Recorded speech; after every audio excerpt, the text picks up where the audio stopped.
inshuti ya Yesu. Ni amakuru ababaje cyane, ni inkuru y'incamugongo yumvikanye ku munsi w'ejo hagana mu masaha ya nijoro. Inkuru y'incamugongo y'urupfu rwa Shanitah. Abantu bagiye batandukanye bari gukomeza gushengurwa n'urupfu rwa Shanitah. Reka mbanze mfata umwanya nihanganisha umuryango wabuze umwana wabo ndetse na RDF cyangwa se ingabo z'u Rwanda muri rusange, cyane ko Shanitah n'ubundi yabarizwaga muri RDF. Turabahumurije kandi mukomere, Uwiteka washimye ko Shanitah atabaruka azi impamvu. Hanyuma umwundire n'ubundi ugezeho amakuru y'urupfu rwa Shanitah. Abantu bagiye batandukanye n'ubundi bari gukomeza kugenda bibaza icyo Shanitah yaba yazize. Umwundire uze kuza kubana nanjye mugezeho aya makuru, ariko mbanze nibarize ngo niki watanze mwana wa Adamu cyatumye urindwa bigeze ahangaha.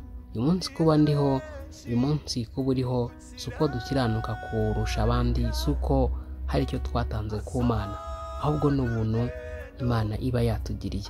Rero uyu munsi niba ukiriho uri umunyamugisha kubera ko uri umukandida w'amahirwe, kubera ko uriho. Mwaha ikaze aho uri hose, waba udukurikira uri mu Rwanda cyangwa hanze yarwo, nawe mwaha ikaze. Na Gayi TV Rwanda ni channel ibagezaho amakuru acukumbuye kandi yizewe atagize umuntu n'umwe abogamiye.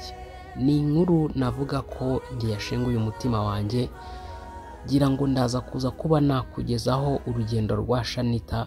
Wihangane uze kuza kubana nanjye kugira ngo nkugezeho aya makuru, ariko ni ibintu bibabaje, sinzi uko nabikubwira, ariko byagoye umutima wanjye. Uyu mubiri nongeye gutekereza, ndavuga ngo ariko Mana, ubundi kubera iki washyizeho urupfu? Ijambo ry'Imana rivuga ngo Yesu yabonye ko dutinya urupfu, ngo arangije aruhindura irembo. Irembo ryanjye nawe rero tugomba gucamo mbere yuko tuva kuri ino si. Ariko kandi urupfu ntirushaka uwarwo, ujye utumbira Yesu kuko ari we uzakugeza mu ijuru amahoro.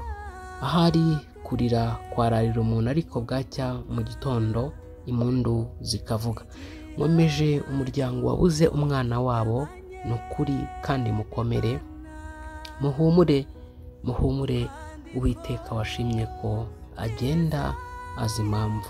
Ndabakomeje rero, mwihangane kandi mukomere. Uwiteka nyirihumure abakomeze mu bihe nk'ibi ngibi bitoroshye. N'igihe umuntu aba akeneye abantu bamuba hafi, n'ibihe biba bitoroshye.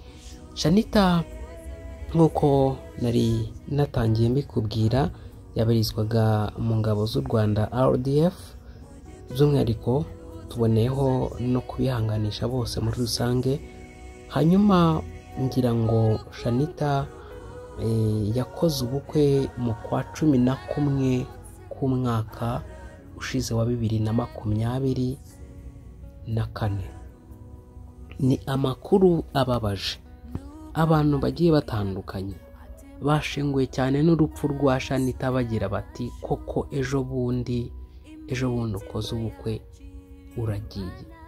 Tina n'ubu ntiturabyemera. Ngira ngo nko muri aya mafoto ubona nifashishije, benshi ntibariyumvisha ko Shanitah atakiri kuri ino si y'abazima. Bati oya, ntibishoboka, bati ntiturabyumva. Ariko niko bimeze. Shanitah yaruhutse, yitahiye. Imana y'amahoro imutuze aheza, kandi kuba afite ibyiringiro by'uko nyuma y'ubuzima tubamo hano ku isi butubabaza, hari ubundi buzima tuzabamo, tuzongera guhura n'abacu basinziriye, inshuti n'abavandimwe. Na Shanitah tuzongera guhura mu izina rya Yesu Kristo. Hanyuma ubundi nkugezeho aya makuru. Shanitah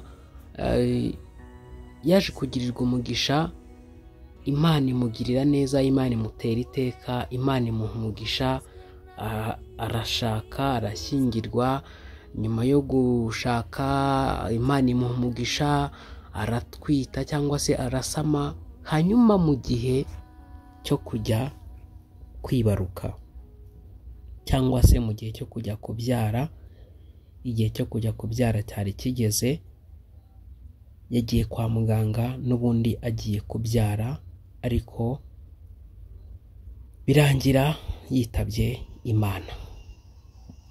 Yapfuye cyangwa se yitabye Imana ari kubyara. Abantu bagiye batandukanye bari bakomeje kugenda bibaza icyo Shanitah yaba yazize.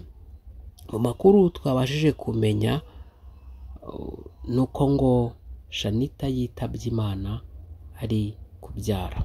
Ntabwo ari ubwa mbere twumvise ababyeyi, abamama bagwa ku nda bari kubyara.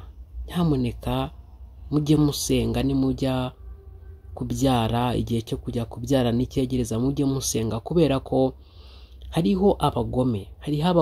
Hari umuntu ushobora kubona ushyingiwe akakugirira ishyari, akavuga ngo nanjye ntuzigera umbyarana, ntuzigera umbanaho, ntuzigera underana.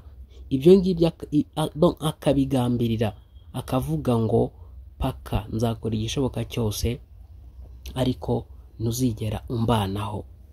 Rero navuga ko njyewe Shanitah rwose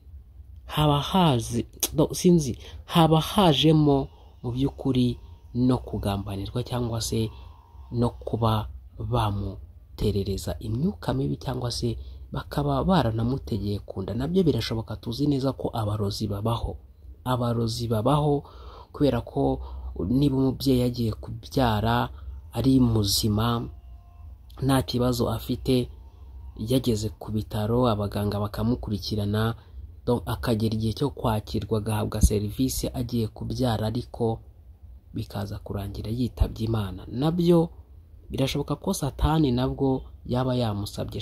Satani akora kwishi, Satani atwara ubugingo bwa benshi.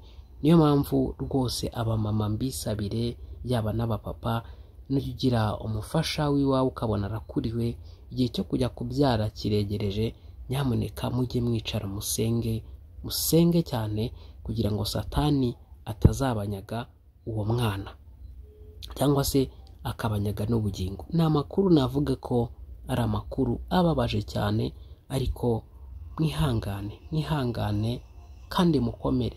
Uwiteka utanga ihumure abahumurize mu bihe nk'ibi ngibi bitoroshye. Njye nicyo navuga, Uwiteka abakomeze kandi mukomere, nimukuka umutima.